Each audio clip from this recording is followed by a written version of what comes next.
wisdom flows from the highest source. I salute that source in you. Let us work together for unity and peace, says Mahatma Gandhi.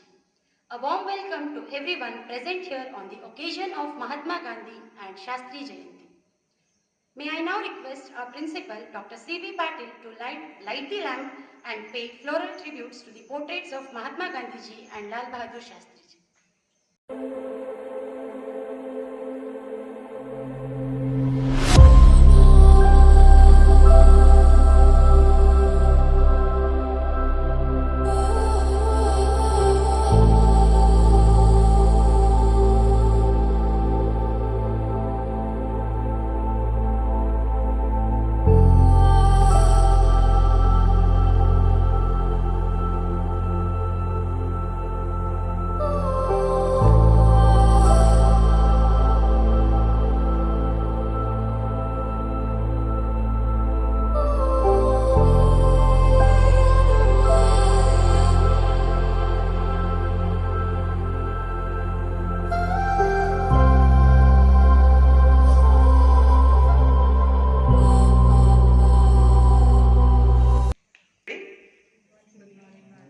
Today we are celebrating Mahatma Gandhi's 150th anniversary on the 2nd October. Mahatma Gandhi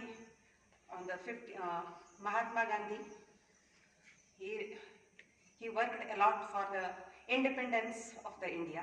His main two instruments were the one is the Satyagraha, second one is the Ahimsa Paramo Dharma. Satyagraha, it is a power of the truth. His main intention was without using any weapon, we have to get the independence. So the same method he adopted. The large number of the movements he undertook within the country, that is 1916, 17 and the 18. Champaran movement, the Kheda movement, he supported the Ahmedabad mill workers, Dandi March, the non-cooperation movement. When the people started violent activity, he withdrawn the non-cooperation movement. In his book Hind Swaraj, he mentioned that it was possible for the Britishers to rule over the India only with the cooperation of the Indians. So he thought that now it is better not to support the Britishers. So in the 1942 Quit India movement he started. So we have to adopt the non-violent policy in our life to lead the life, and we have to always try to speak the truth, non-violence, and the satyagrahas, the weapons Mahatma Gandhi used. Okay, thank you. Bring us back to the days of freedom struggle. I now request Mr. Sridhar Bullanawar to speak few words on this occasion. Gandhi Jayanti ಹಾಗೂ ಲಾಲ್ ಬಹದ್ದೂರ್ ಶಾಸ್ತ್ರಿಜಿ ಅವರ ಜಯಂತಿಯ ಹಾರ್ದಿಕ ಶುಭಾಶಯಗಳು ಎಲ್ಲರಿಗೂ. So ಗಾಂಧೀಜಿಯವರ ಹುಟ್ಟು, ಅವರ ಸಾಧನೆ, ಅವರ ಜೀವನದ ಬಗ್ಗೆ ನಾವು ಸುಮಾರು ವರ್ಷದಿಂದ ತಿಳ್ಕೊಳ್ತಾ ಬಂದಿದ್ದೇವೆ. ಸೊ ಗಾಂಧೀಜಿ ಅವರ ಒಟ್ಟಾರೆಯಾಗಿ ಜೀವನವನ್ನ ನೋಡಿದ್ರೆ, ಅವರ ಜೀವನ ಸಂದೇಶವನ್ನ ನೋಡಿದ್ರೆ, ಪ್ರೀತಿಯಿಂದ ಎಲ್ಲವೂ ಸಾಧ್ಯ, ದ್ವೇಷದಿಂದ ಏನನ್ನೂ ಸಾಧಿಸಲು ಸಾಧ್ಯವಿಲ್ಲ. ಪ್ರೀತಿ, ಶಾಂತಿ, ಮನಸ್ಸಿನಲ್ಲಿ ಸದಾ ನೆಮ್ಮದಿ, ಶಾಂತಿ ಇದ್ದರೆ ನಾವು ಜಗತ್ತಿನಲ್ಲಿರುವಂಥ ಯಾವುದೇ ಸಮಸ್ಯೆಯನ್ನಾದರೂ ಸಹ ಸಾಧಿಸಬಹುದು ಎನ್ನುವುದು ಅವರ ಮಾತಿನಲ್ಲಿ, ಅವರ ಜೀವನದ ಒಂದು ಚರಿತ್ರೆಯನ್ನ ನೋಡಿದಾಗ ತಿಳಿಯುತ್ತೆ. ಯಾವುದೇ ಅಸ್ತ್ರವನ್ನ ಹಿಡಿಯದೆ ಕೇವಲ ಶಾಂತಿ, ಸತ್ಯಾಗ್ರಹಗಳ ಮೂಲಕ ಇನ್ನೊಬ್ಬರ ಮನಸ್ಸನ್ನ ಗೆದ್ದು ಅವರ ಮನಸ್ಸಿನಲ್ಲಿ ನಮ್ಮ ಬೇಡಿಕೆಯನ್ನು ಈಡೇರಿಸುವಂತಹ ಶಕ್ತಿ ಇರುವುದು ಮಾತಿನಲ್ಲಿ, ಆ ಸಹನೆಯಲ್ಲಿ, ಶಾಂತಿಯಲ್ಲಿ, ಪ್ರೀತಿಯಲ್ಲಿ ಎನ್ನುವ ಸಂದೇಶವನ್ನ ಜಗತ್ತಿಗೆ ಸಾರಿದಂತಹ ಮಹಾನ್ ವ್ಯಕ್ತಿ ಗಾಂಧೀಜಿಯವರು. ಅವರ ಜೊತೆಗೆ ಇವತ್ತು ಸಹ ಲಾಲ್ ಬಹದ್ದೂರ್ ಶಾಸ್ತ್ರಿಜಿಯವರ ಜನ್ಮದಿನವೂ ಕೂಡ. ಅವರು ಸಹ ಅಷ್ಟೇ ಗಾಂಧೀಜಿಯವರ ವ್ಯಕ್ತಿತ್ವ ಯಾವ ರೀತಿಯಾಗಿ ಶಿಖರದೆತ್ತರದಲ್ಲಿ ಇದೆಯೋ ಅದೇ ರೀತಿ ಲಾಲ್ ಬಹದ್ದೂರ್ ಶಾಸ್ತ್ರಿಜಿಯವರ ಜೀವನ ಕುರಿತು ನಾವು ತಿಳಿದಾಗಲೂ ಸಹ ಅಷ್ಟೇ ಗೌರವ, ಅವ್ರ ಮೇಲೆ ಒಂದು ಗೌರವದ ಭಾವನೆ ಮೂಡುತ್ತೆ. ಅವ್ರ ಜೀವನದಲ್ಲಿ ನಡೆದಿರುವಂತಹ ಹಲವಾರು ಘಟನೆಗಳನ್ನ ನಾವು ನೋಡಿದಾಗ ಅವರು ತಮ್ಮ ವ್ಯಕ್ತಿತ್ವದ ಮೂಲಕ ಇಡೀ ವಿಶ್ವದಲ್ಲಿ ಒಂದು ಛಾಪನ್ನ ಮೂಡಿಸಿದಂತಹ ವ್ಯಕ್ತಿ. ಅವರು ಕಾಣ್ಲಿಕ್ಕೆ, ನೋಡ್ಲಿಕ್ಕೆ ಕುಳ್ಳಗಿದ್ದರೂ ಸಹ ಅವರ ಮಾತಿನ ಮೂಲಕ, ಅವರಲ್ಲಿರುವಂಥ ವ್ಯಕ್ತಿತ್ವ, ಜಾಣ್ಮೆ, ಆ ಕೌಶಲದ ಮೂಲಕ ಭಾರತ ದೇಶದ ಕೀರ್ತಿಯನ್ನ ಇಡೀ ವಿಶ್ವದೆತ್ತರಕ್ಕೆ ಕೊಂಡೊಯ್ದಂತಹ ವ್ಯಕ್ತಿ. ಅವರ ಜೀವನದಲ್ಲಿಯೂ ಸದಾ ಅವರು ಪ್ರೀತಿ, ವಿಶ್ವಾಸ, ನಂಬಿಕೆ, ಸತ್ಯ ಈ ಮಾರ್ಗದಲ್ಲೇ ನಡೆದು ಜಗತ್ತಿಗೆ ಭಾರತ ದೇಶದ ಶ್ರೇಷ್ಠತೆಯನ್ನ ತಿಳಿಸಿಕೊಟ್ಟಂತಹ ಮಹಾನ್ ವ್ಯಕ್ತಿ ಶ್ರೀ ಲಾಲ್ ಬಹದ್ದೂರ್ ಶಾಸ್ತ್ರೀಜಿ ಅವರು. ಲಾಲ್ ಬಹದ್ದೂರ್ ಶಾಸ್ತ್ರೀಜಿ ಅವರ ಕೊಡುಗೆ ಭಾರತ ದೇಶಕ್ಕೆ ಅಪಾರ. ಇಂತಹ ಮಹಾನ್ ವ್ಯಕ್ತಿಗಳ ಜನ್ಮ ದಿನಾಚರಣೆಯನ್ನ ನಾವಿವತ್ತು ಆಚರಿಸ್ತಾ ಇದ್ದೇವೆ. ಪ್ರತಿ ವರ್ಷ ಮಕ್ಕಳಿರ್ತಾ ಇದ್ರು, ಮಕ್ಕಳ ಜೊತೆಗೆ ಅವರೊಂದು ಜೀವನದ ಕಿರುಚಿತ್ರವನ್ನ ನಾಟಕದ ಮೂಲಕ ಪ್ರೆಸೆಂಟ್ ಮಾಡ್ತಾ ಇದ್ವಿ, ಅವ್ರ ಭಜನೆಗಳನ್ನ ಹಾಡ್ತಾ ಇದ್ವಿ. ಸೊ ಇವತ್ತು ಮಕ್ಕಳು ಮನೆಯಲ್ಲಿದ್ದಾರೆ, ಆದರೂ ಸಹ ಇಂತಹ ಮಹಾನ್ ವ್ಯಕ್ತಿಗಳ ಒಂದು ನೆನಪನ್ನ ನಾವು ಎಲ್ಲೇ ಇರಲಿ ಇಂತಹ ಮಹಾನ್ ವ್ಯಕ್ತಿಗಳ ನೆನಪುಗಳನ್ನ ಮಾಡಿಕೊಳ್ಳುತ್ತಾ ಅವರ ಜೀವನದ ಸಂದೇಶಗಳನ್ನ ನಮ್ಮ ಜೀವನದಲ್ಲಿ ಅಳವಡಿಸಿಕೊಳ್ಳುತ್ತಾ ಮುಂದೆ ಸಾಗೋಣ ಎನ್ನುತ್ತಾ ನಾನು ಇನ್ನೊಂದೆರಡು ಮಾತುಗಳಿಗೆ ಪೂರ್ಣ ವಿರಾಮವನ್ನು ನೀಡುತ್ತೇನೆ. ಧನ್ಯವಾದಗಳು. And let us also try to adopt them in our lives. I would like to thank everyone for witnessing this occasion. Thank you.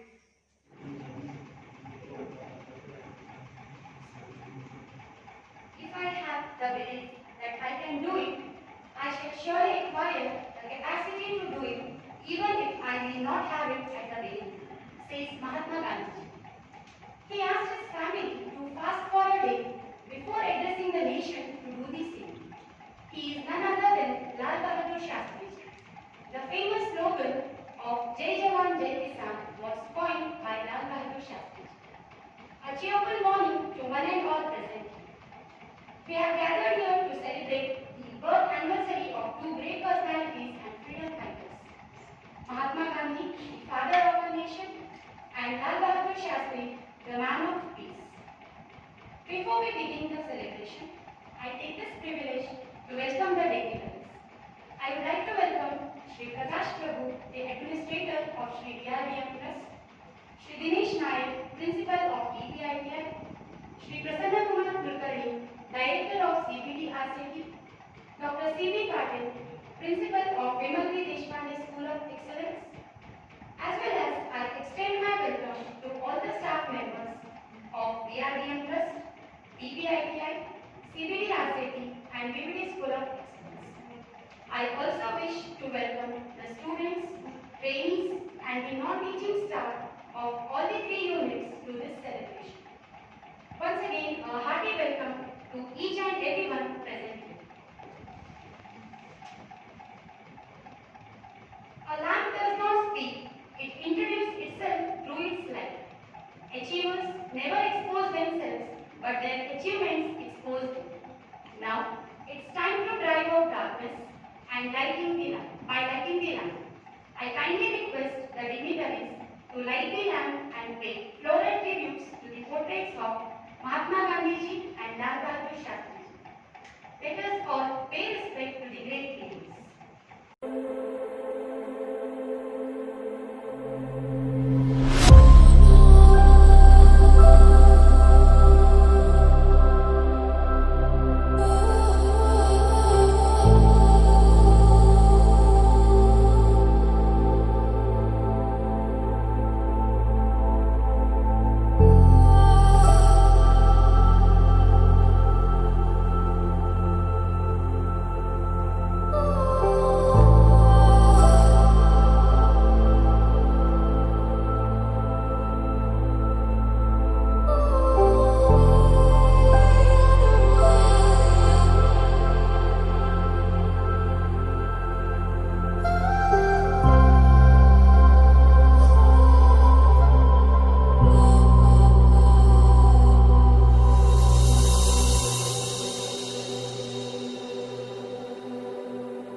ಇವರ ಜನ್ಮ ದಿನಾಚರಣೆಯ ಈ ಸಮಾರಂಭದಲ್ಲಿ ಉಪಸ್ಥಿತರಿರುವ ವಿಆರ್ಡಿ ಟ್ರಸ್ಟ್ನ ಆಡಳಿತಾಧಿಕಾರಿಗಳೇ, ಸಿಬಿಡಿ ಆರ್ಸೆಟಿಯ ನಿರ್ದೇಶಕರೇ, ವಿಬಿಡಿ ಸ್ಕೂಲ್ ಆಫ್ ಎಕ್ಸಲೆನ್ಸ್ನ ಪ್ರಾಚಾರ್ಯರೇ, ವಿಆರ್ಡಿ ಟ್ರಸ್ಟ್ ಹಾಗೂ ಎಲ್ಲ ಸಂಸ್ಥೆಗಳ ಆತ್ಮೀಯ ಸಿಬ್ಬಂದಿ ಮಿತ್ರರೇ ಹಾಗೂ ಆತ್ಮೀಯ ವಿದ್ಯಾರ್ಥಿ ಮತ್ತು ಶಿಬಿರಾರ್ಥಿ ಮಿತ್ರರೇ,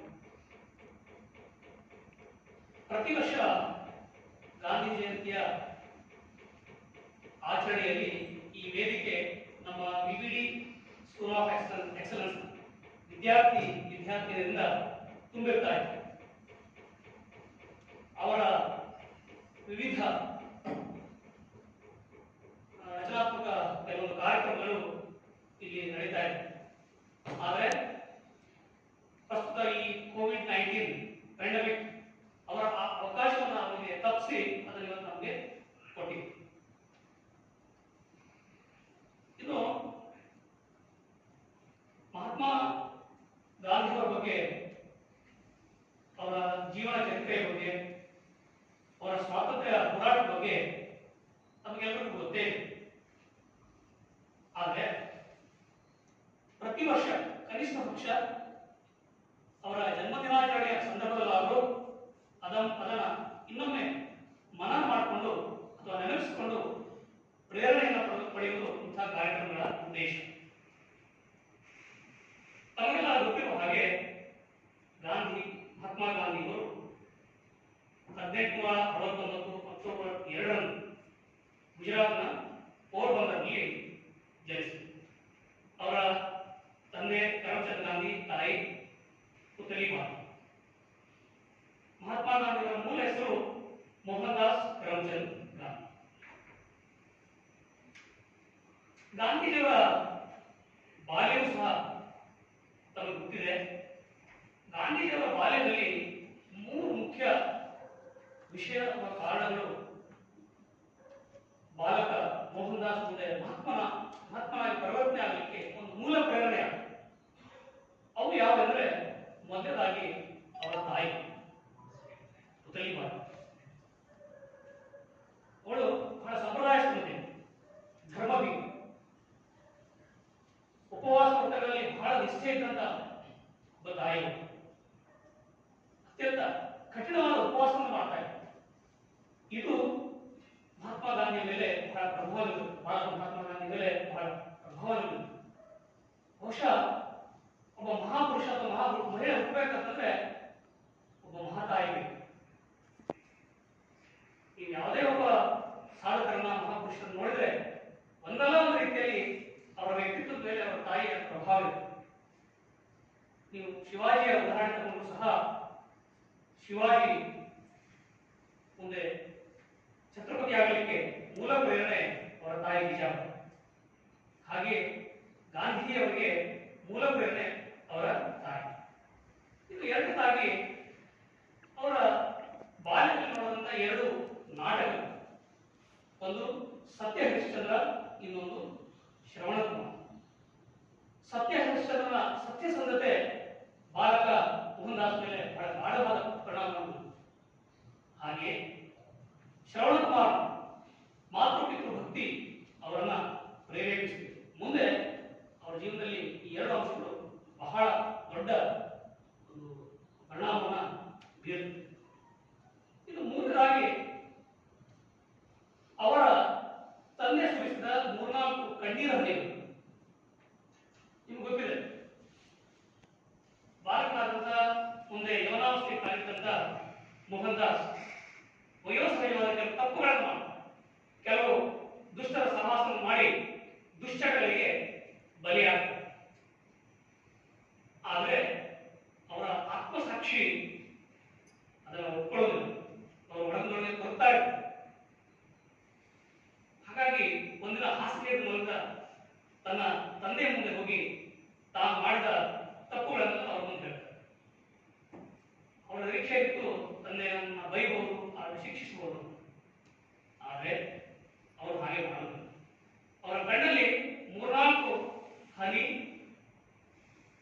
ಕಣ್ಣೀರನ್ನೇ ಚಾಲು ಮತ್ತು ಅವರು ಚಾಲವನ್ನು ಹೊತ್ಕೊಂಡು ಬರುತ್ತಾರೆ. ತಂದೆಯ ಈ ಪ್ರತಿಕ್ರಿಯೆ ತಾನು ಮಾಡಿದ ತಪ್ಪಿಗೆ ಗಾಂಧಿ ಬಹಳ ಪಶ್ಚಾತ್ತಾಪವನ್ನು ಪಡುವಂತೆ ಮಾಡಿದ. ಹೀಗೆ ಗಾಂಧಿಯ ಬಾಲ್ಯ ಜೀವನದಲ್ಲಿ ಈ 3 ಕಾರಣಗಳು ಅತ್ಯಂತ ಗಾಢವಾದ ಪರಿಣಾಮವನ್ನು ಬೀರುತ್ತವೆ. ಇದು ಗಾಂಧೀಜಿಯವರು ತಮ್ಮ 13ನೇ ವಯಸ್ಸಿನಲ್ಲಿ ಅವರಿಗೆ ವಿವಾಹ ಆಗ್ತದೆ. ಮೊದಲೆಲ್ಲ ಚಿಕ್ಕ ವಯಸ್ಸಿನಲ್ಲಿ ವಿವಾಹ ಮಾಡ್ತಾ ಇದ್ರು. ಅವರಿಗೆ 13 ವರ್ಷ, ಅವರ ಹೆಂಡತಿ ಧರ್ಮಪತ್ನಿಗೆ ಕಸ್ತೂರ್ಬಾ 14 ವರ್ಷ. ಮುಂದೆ ಅವರಿಗೆ 4 ಜನ ಗಂಡು ಮಕ್ಕಳು ಇರ್ತಾರೆ. ಹರಿಲಾಲ್, ಮಣಿಲಾಲ್, 4 ಜನ ಗಂಡು ಮಕ್ಕಳು.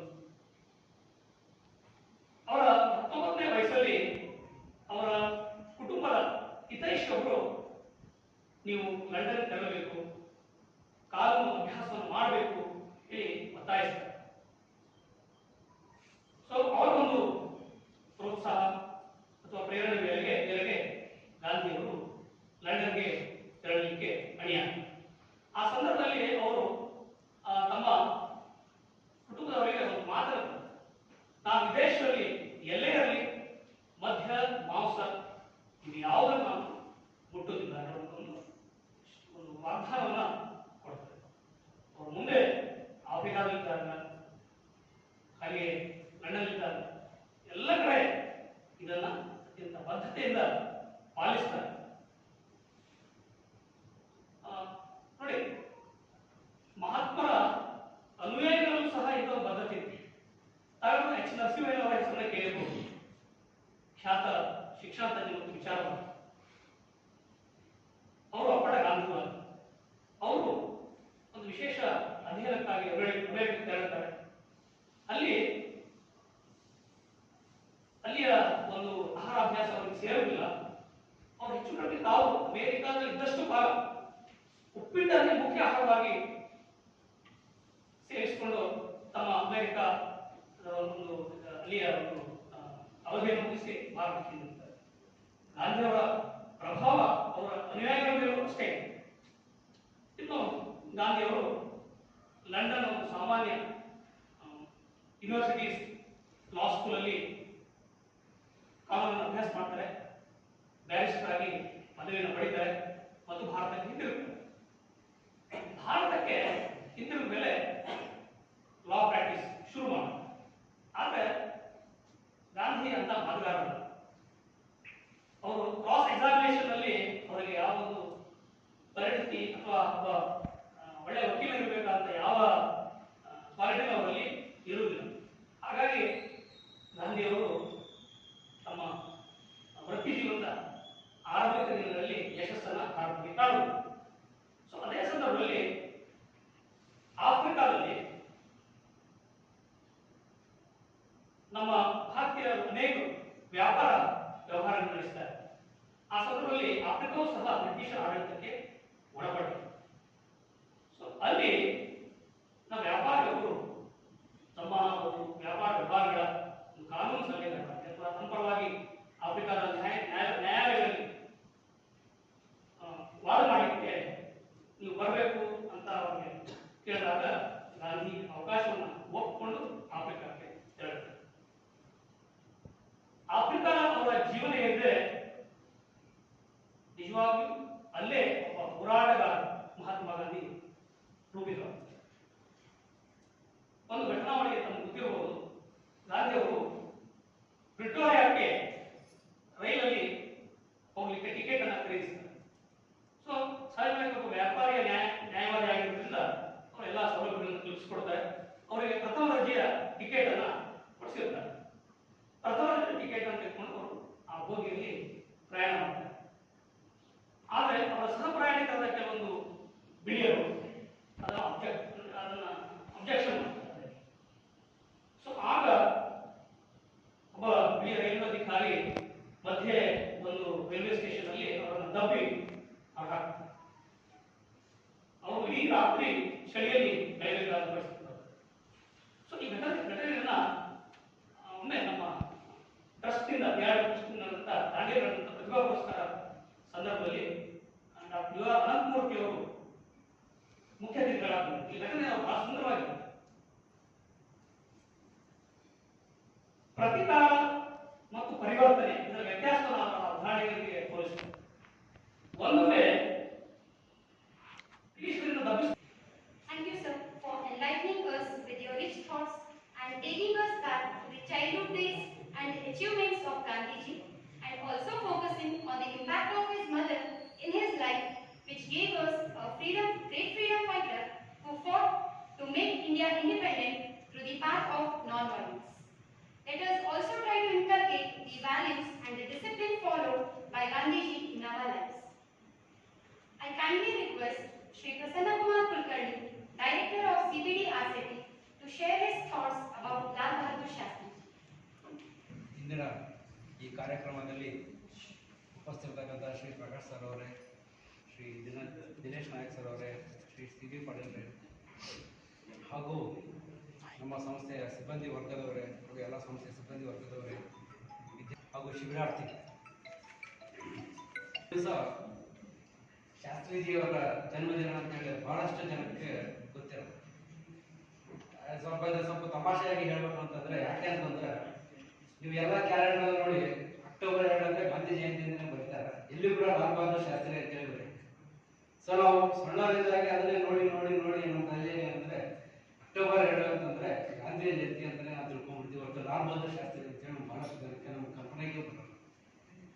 ಯಾಕಂದ್ರೆ ಲಾಲ್ ಬಹದ್ದೂರ್ ಶಾಸ್ತ್ರಿ ಈ ಒಂದು ದೇಶ ಕಂಡಂತ ಒಬ್ಬ ಅಪ್ರತಿಮ ಹೋರಾಟಗಾರ, ಅಪ್ರತಿಮ ರಾಜಕಾರಣಿ ಹಾಗೂ ಅಪ್ರತಿಮ ಪ್ರಧಾನಮಂತ್ರಿ ಅಂತ ಹೇಳಿಕೆ ನಮಗೆ ತುಂಬಾ ಹೆಮ್ಮೆ ಅನಿಸ್ತದೆ. ಶ್ರೀ ಲಾಲ್ ಬಹದ್ದೂರ್ ಶಾಸ್ತ್ರಿ ಅವರು ಕೂಡ ಅಕ್ಟೋಬರ್ 2, 1904ರಲ್ಲಿ ಮೊಘಲ್ ಸರಾಯ್, ವಾರಣಾಸಿ ಹತ್ರ ಉತ್ತರ ಪ್ರದೇಶದ ಒಂದು ವಾರಣಾಸಿಯಲ್ಲಿ ಮೊಘಲ್ ಸರಾಯ್ ಅಂತ ಹೇಳಿ ಒಂದು ಹಳ್ಳಿ ಬರುತ್ತೆ, ಅಲ್ಲಿ ಅವರು ಜನ್ಮ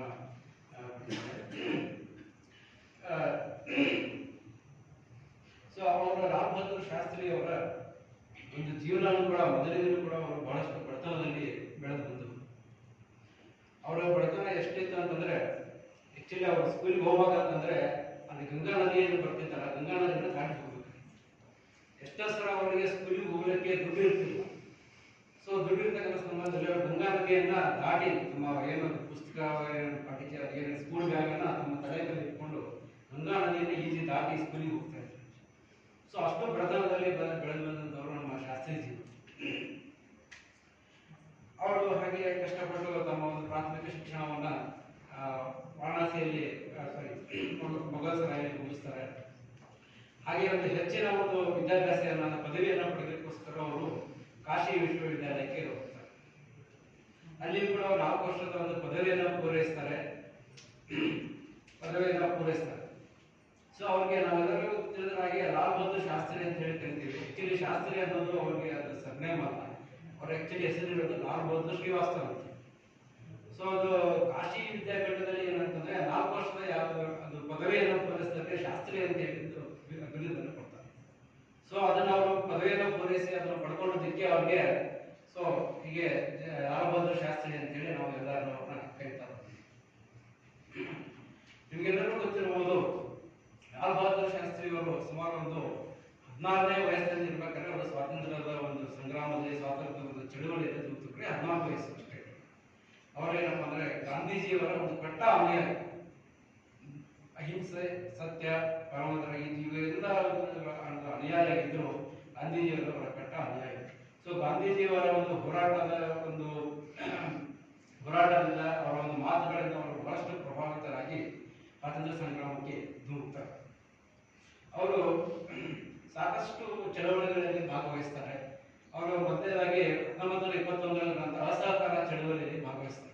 ಅಸಹಕಾರ ಚಳವಳಿ ಅಂದ್ರೆ ನಿಮ್ಗೆ ಎಲ್ಲರಿಗೂ ಗೊತ್ತಿರ್ಬೋದು, ಸರ್ಕಾರವಾಗಿ ಬ್ರಿಟಿಷ್ ಈಸ್ಟ್ ಇಂಡಿಯಾ ಕಂಪನಿ ಇತ್ತಲ್ಲ, ಆ ಕಂಪನಿಗೆ ಯಾವುದೇ ರೀತಿ ಸಹಕಾರ ಕೊಡಬೇಡಿ ಅಂತ ಹೇಳಿ ಇಡೀ ದೇಶಾದ್ಯಂತ ಅವರು ಜನರನ್ನ ಎಚ್ಚರಗೊಳಿಸ್ತಾರೆ. ಅವ್ರಿಗೆ ಟ್ಯಾಕ್ಸ್ ತುಂಬೋದಾಗಲಿ ಇನ್ನಿತರ ಯಾವುದೇ ರೀತಿಗಳನ್ನು ನೀವು ಕೊಡಬೇಡಿ, ಎಲ್ಲ ರೀತಿ ಅಸಹಕಾರವನ್ನು ಸರ್ಕಾರಕ್ಕೆ ಕೊಡಿ, ಈಸ್ಟ್ ಇಂಡಿಯಾ ಕಂಪನಿ ಕೊಡಿ ಅಂತ ಹೇಳಿ ಅವರು ಸಾಕಷ್ಟು ಚಳವಳಿಯನ್ನು ಮಾಡ್ತಾರೆ. ಅದರಲ್ಲಿ ಅವ್ರಿಗೆ ಬಂಧನ ಕೂಡ ಆಗುತ್ತೆ. ಸೊ ಅವರಿಗೂ ಬಹಳಷ್ಟು ಸಣ್ಣ ವಯಸ್ಸಿನಿಂದ ಅವ್ರ ಮೈನರಿದ್ದಾರೆ, ಸಣ್ಣ ಹುಡುಗರನ್ನ ಅರೆಸ್ಟ್ ಮಾಡೋದು ಬೇಡ ಅಂತ ಹೇಳಿ ಅವರ ಬಿಡುಗಡೆಗೊಳಿಸ್ತಾರೆ. ಆದರೂ ಕೂಡ ಶಾಸ್ತ್ರೀಜಿ ಅವರು ತಮ್ಮ ಹೋರಾಟ ಬಿಡೋದಿಲ್ಲ. ಸುಮಾರು ಅವರು ಬಹಳಷ್ಟು 1930ರಲ್ಲಿ ನಡೆದಂಥ ಈ ಉಪ್ಪಿನ ಸತ್ಯಾಗ್ರಹದಲ್ಲಿ ಕೂಡ ಅವರು ಭಾಗವಹಿಸ್ತಾರೆ. ಅದರಲ್ಲೂ ಕೂಡ ಅವರಿಗೆ ಜೈಲುವಾಸ ಆಗ್ತದೆ. ಆಮೇಲೆ 1942ರಲ್ಲಿ ನಡೆದಂಥ ಕ್ವಿಟ್ ಇಂಡಿಯಾ ಮೂವ್ಮೆಂಟ್ ಅಲ್ಲೂ ಕೂಡ ಅವರು ಬಹಳಷ್ಟು ಭಾಗವಹಿಸ್ತಾರೆ. ಅಲ್ಲಿಯೂ ಕೂಡ ಅವರಿಗೆ ಸಾಕಷ್ಟು ಸೆರೆವಾಸ ಆಗ್ತದೆ. ಒಂದ್ಸರಿ ಅವರು ಕಾಶಿ ವಿಶ್ವವಿದ್ಯಾಲಯ ಓದ್ಬೇಕಾದ್ರೆ ಬಾಲ್ ಗಂಗಾಧರ್ ತಿಲಕ್ ಅವರು ಅದು ಎಲ್ಲ ಒಂದು ಹತ್ತಿರ ಸ್ಥಳದಲ್ಲಿ ಬರ್ತಾರೆ ಅಂತ ಹೇಳಿದಾಗ ಬಾಲ್ ಗಂಗಾಧರ್ ತಿಲಕ್ ಅವ್ರ ಬಗ್ಗೆ ಅವರ ಒಂದು ಮಾತನ್ನ ಬಹಳಷ್ಟು ಅವರು ಪ್ರಭಾವಿತರ. ಬಾಲ್ ಗಂಗಾಧರ್ ತಿಲಕ್ ಅವರ ಬದಲಿಗೆ ಸ್ವರಾಜ್ಯವೇ ನನ್ನ ಜನ್ಮಸಿದ್ಧ ಹಕ್ಕು ಅಂತ ಹೇಳಿ ಘೋಷಣೆ ಮಾಡ್ತಾರೆ. ಈ ಘೋಷಣೆಗೆ ಶ್ರೀ ಲಾಲ್ ಬಹದ್ದೂರ್ ಶಾಸ್ತ್ರಿಗಳು ಬಹಳಷ್ಟು ಪ್ರಭಾವಿತರಾಗಿ ಅವರಿಗೆ ಒಂದು ಸ್ವಾತಂತ್ರ್ಯ ಹೋರಾಟದಲ್ಲಿ ನಾನು ಭಾಗವಹಿಸಬೇಕು, ಅದರಲ್ಲಿ ನಾನು ಪಾರ್ಟಿಸಿಪೇಟ್ ಮಾಡಬೇಕು ಅವರಲ್ಲಿ ಒಂದು ಆಸೆ ಬಹಳಷ್ಟು ಹೆಚ್ಚಾಗಿ ಇನ್ನಷ್ಟು ಅವರನ್ನ ಈ ಸ್ವಾತಂತ್ರ್ಯ ಸಂಗ್ರಾಮದಲ್ಲಿ ಒಂದು ಧುಮ್ಮಿಕ್ಲಿಕ್ಕೆ ಪ್ರೇರೇಪಣೆಯನ್ನ ನೀಡ್ತಾರೆ. ಸೊ ನಾವು 1947ರಲ್ಲಿ ನಾವು ಸ್ವಾತಂತ್ರ್ಯ ಪಡೆದ ನಂತರ ನಿಮ್ಮೆಲ್ಲರ ಜೊತೆಗೆ ನೆಹರು ಅವರು ಭಾರತದ ಪ್ರಧಾನಮಂತ್ರಿಯಾಗಿ ಅಧಿಕಾರವನ್ನು ವಹಿಸ್ತಾರೆ. ಸೊ ಅವರು ನಂತರ 1964ರಲ್ಲಿ ನೆಹರೂರವರು ತೀರ್ಕೊಂಡ ನಂತರ ಈ ದೇಶವನ್ನ ಮುಂದೆ ಯಾರು ಮುನ್ನಡೆಸಬೇಕು ಅನ್ನೋದ್ರ ಬಗ್ಗೆ ಒಂದು ಬಹಳಷ್ಟು ದೊಡ್ಡ ಪ್ರಶ್ನೆ ಇತ್ತು. ಯಾಕಂತಂದ್ರೆ ಆಗ 19 ನಾವು ಸ್ವಾತಂತ್ರ್ಯ ಪಡೆದ ನಂತರ ಭಾರತದಲ್ಲಿ ಸಾಕಷ್ಟು ಸಮಸ್ಯೆಗಳು, ಬಡತನ, ನಿರುದ್ಯೋಗ, ಅನಕ್ಷರತೆ, ಈಗ ಡೌರಿ ಸಿಸ್ಟಮ್, ವರದಕ್ಷಿಣೆಗಳು, ಸೊ ಈಗ ಸಾಕಷ್ಟು ಸಮಸ್ಯೆಗಳು ಇದ್ದುದರಿಂದ ಇದೆಲ್ಲವನ್ನು ಸಮರ್ಥವಾಗಿ ನಿಭಾಯಿಸ್ತಕ್ಕಂಥ ಒಬ್ಬ ವ್ಯಕ್ತಿ ಬೇಕು ಅಂತ ಹೇಳಿ ಬಹಳಷ್ಟು ಚರ್ಚೆ ನಡೆದಿತ್ತು. ಲಾಲ್ ಬಹದ್ದೂರ್ ಶಾಸ್ತ್ರಿಗಳು ನೋಡ್ಲಿಕ್ಕೆ ಕೂಡ ಬಹಳಷ್ಟು ಒಳ್ಳೆಗೆ ಅಷ್ಟು ಇದಿಲ್ಲ, ಫಿಸಿಕಲಿ ಕೂಡ ಅವರು ಅಷ್ಟು ನೋಡ್ಲಿಕ್ಕೆ ಅಷ್ಟು ಇದ್ದಿದ್ದಿಲ್ಲ, ತುಂಬಾ ತಳ್ಳಗೆ ಆ ತರ ಇದ್ರು. ಎಲ್ಲರೂ ಅವರ ಒಂದು ಕಾರ್ಯಕ್ಷಮತೆ ಬಗ್ಗೆ ಎಲ್ಲರೂ ಅನುಮಾನವನ್ನು ವ್ಯಕ್ತಪಡಿಸ್ತಾ ಇದ್ರು. ಸೊ ಇವರು ನಮ್ಮ ದೇಶವನ್ನು ಸಮರ್ಥವಾಗಿ ನಡೆಸ್ತಾರ, ಇವ್ರ ಕಡೆ ಆರ್ಥಿಕ ಪ್ರಶ್ನೆಗಳನ್ನ ಇರುತ್ತೆ. ಸೊ ಅವರು ಪ್ರಧಾನಮಂತ್ರಿ ಆದ್ಮೇಲೆ ಎಲ್ಲರ ಗೌರವ ಇತ್ತು ಅವರ ಒಂದು ಕಾರ್ಯಕ್ಷಮತೆ ಎಂಥದ್ದು ಅಂತೇಳಿ.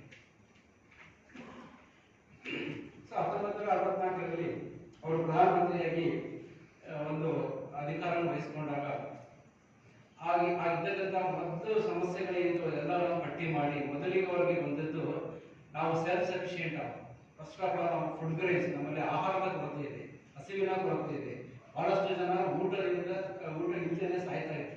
ಸೊ ಇದನ್ನ ಪರಿಸ್ಥಿತಿನ ಅನ್ಕೊಂಡು ಅಲ್ಲಿನ ಕೃಷಿ ವಿಜ್ಞಾನಿಗಳನ್ನ ಒಂದು ಮೀಟಿಂಗ್ ಕರೆದು ಅವ್ರಿಗೆ ಇದು ಮಾಡಿ, ಸೊ ನಾವು ಸೆಲ್ಫ್ ಸಫಿಶಿಯೆಂಟ್ ಆಗಬೇಕು, ನಮ್ಮ ಆಹಾರವನ್ನು ನಾವು ಉತ್ಪಾದನೆ ಮಾಡ್ಕೋಬೇಕು, ಬೇರೆ ರಾಷ್ಟ್ರಗಳಿಂದ ನಾವು ಇಂಪೋರ್ಟ್ ಮಾಡೋದನ್ನ ತರಿಬೇಕು, ಆ ದಿಕ್ಕಿನಲ್ಲಿ ನೀವು ಕಾರ್ಯಪ್ರವೃತ್ತರಾಗಿ ಅಂತ ಹೇಳಿ ಒಂದು ಟೀಮ್ ಮಾಡಿ ಅವರಿಗೆ ಒಂದು ಆದೇಶವನ್ನು ಕೊಡ್ತಾರೆ. ಸೊ ಅದರ ಪರಿಣಾಮವಾಗಿ 1965ರಲ್ಲಿ ಭಾರತದಲ್ಲಿ ಹಸಿರು ಕ್ರಾಂತಿ. ಸೊ ಹಸಿರು ಕ್ರಾಂತಿ ಅಂತಂದ್ರೆ ಮೊದಲು ನಮ್ಮ ಆಹಾರ ಬೆಳೆಗಳನ್ನ ಹಳೆ ಪದ್ಧತಿಯಲ್ಲಿ ಬೆಳೆದಿದೆ, ಹಳೆ ವೆರೈಟಿಗಳನ್ನು ಇಟ್ಕೊಂಡು ಹಳೆ ಪದ್ಧತಿಯಲ್ಲಿ ನಾವು ಆಹಾರವನ್ನು ಬೆಳೀತಾ ಇದ್ವಿ. ಅದು ನಮ್ಮ ದೇಶಕ್ಕೆ ಸಾಕಾಗ್ತಿದ್ದಿಲ್ಲ, ನಾವು ಬೇರೆ ದೇಶಗಳಿಂದ ಇಂಪೋರ್ಟ್ ಮಾಡ್ಕೊಂತ ಬರ್ಬೇಕಾಗುತ್ತೆ. ಸೊ ಇದರ ನೇತೃತ್ವವನ್ನ MS ಸ್ವಾಮಿನಾಥನ್ ಅಂತ ಹೇಳಿ ನೀವು ಗೊತ್ತಿರ್ಬೇಕು. ಅವರು ಏನಪ್ಪಾ ಅಂದ್ರೆ ಹಸಿರು ಕ್ರಾಂತಿಯ ಅಧಿಕಾರ ಅಂತ ಹೇಳಿ ನಮ್ಮ ದೇಶದಲ್ಲಿ ಹೇಳ್ತಾರೆ. ಅವ್ರು ಏನ್ ಮಾಡಬೇಕು, ಒಳ್ಳೆಯ ತಳಿ ಒಂದು ಭತ್ತ ಮತ್ತು ಗೋಧಿಯಲ್ಲಿ ಒಂದು ಒಳ್ಳೆಯ ಹೈಬ್ರಿಡ್ ತಳಿಗಳನ್ನ, ಒಳ್ಳೆಯ ತಳಿಗಳನ್ನ ಆವಿಷ್ಕಾರ ಮಾಡಿ ಭಾರತದಲ್ಲಿ ಫುಡ್ ಗ್ರೇನ್ ಪ್ರೊಡಕ್ಷನ್ ಹೆಚ್ಚಿಗೆ ಆಗಲಿಕ್ಕೆ ಅವರು ಕಾರಣಕರ್ತರಾಗ್ತಾರೆ. ಇದು ಕೂಡ ಶಾಸ್ತ್ರೀಜಿ ಅವರ ಒಂದು ಕಾಲದಲ್ಲಿ ಅಂತ ಹೇಳ್ಬೋದು. ಹಾಗೆ ಅವರ ಒಂದು ಕಾಲದಲ್ಲಿ ಕ್ಷೀರ ಕ್ರಾಂತಿ ಕೂಡ ಮಿಲ್ಕ್ ಪ್ರೊಡಕ್ಷನ್ ನಲ್ಲಿ ನಮ್ದು ಬಹಳ ಕಡಿಮೆ ಇತ್ತು, ಅವರೇಜ್ ಪ್ರೊಡಕ್ಟಿವಿಟಿ ಬಹಳ ಕಡಿಮೆ ಇತ್ತು. ಅದನ್ನು ಕೂಡ ಒಂದು ಕಮಿಟಿ ಮಾಡಿ ಅದಕ್ಕೂ ಒಬ್ಬರು ಅಧ್ಯಕ್ಷನ ಮಾಡಿ, ಇವೆಲ್ಲ MS ಕುರಿಯನ್ ಅಂತ ಹೇಳಿ ಅವರು ಕೂಡ ಒಬ್ಬರು ಅಧ್ಯಕ್ಷನ ಮಾಡಿ ಆ ಜವಾಬ್ದಾರಿನ ಅವರಿಗೆ ಕೊಟ್ಟು ಹಾಲಿನ ಉತ್ಪಾದನೆಯಲ್ಲಿ ನಾವು ಒಂದು ಸೆಲ್ಫ್ ಸಫಿಶಿಯೆಂಟ್ ಆಗೋ ರೀತಿಯಲ್ಲಿ ಮಾಡ್ತಾರೆ. ನಿಮಗೆಲ್ಲ ಗುಜರಾತ್ನಲ್ಲಿ ಅಮೂಲ್ ಅಂತ, ಸೊ ಇದು ಸ್ಟಾರ್ಟ್ ಆಗಿದ್ದು ಅವಾಗಿಂದಲೇ. ಅಂದ್ರೆ ಹಾಲು ಹೆಚ್ಚಿಗೆ ಉತ್ಪಾದನೆ ಮಾಡ್ತಕ್ಕಂಥ ತಳಿಗಳನ್ನ ಅಭಿವೃದ್ಧಿಪಡಿಸಿ. ಸೊ ಅದರಿಂದಾಗಿ ಏನಪ್ಪ ಭಾರತ ಅಂತಂದ್ರೆ ಈ ಮಿಲ್ಕ್ ಪ್ರೊಡಕ್ಷನ್ ನಲ್ಲಿ ಕೂಡ ನಮ್ದು ಸೆಲ್ಫ್ ಸಫಿಶಿಯೆಂಟ್ ಆಗಿ ಒಂದು ಒಳ್ಳೆಯ ಸ್ಥಾನವನ್ನ ಪಡೆಯಲಿಕ್ಕೆ ಅನುಕೂಲವಾಯಿತು. Enriching us with your worthy thoughts and reminding the struggle of Lal Bahadur Shastriji in freedom struggle and the incidents of his life which turned him into a great personality. He always preferred the nation first and then his family.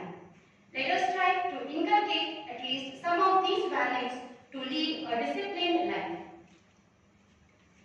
Showing gratitude is one of the simplest yet most powerful things humans can do for each other. I acknowledge my sincere gratitude to Shri Prakash Prabhu, Administrator of Shri VRDM Trust, Shri Dinesh Nayak, Principal of DPITR, Shri Prasanna Kumar Kulkarni, Director of CBD RCT, Dr. C.D. Patil, Principal of PVD School of Excellence, for gracing the occasion and making it meaningful. I also express my gratitude to all the staff members, students, trainees and non-teaching staff of all the units of Sri VRDM Trust for being a part of this celebration and making it a grand success. Once again, recalling the famous sayings, be the change that you want to see in the world, and Jai Jawan, Jai Kisan.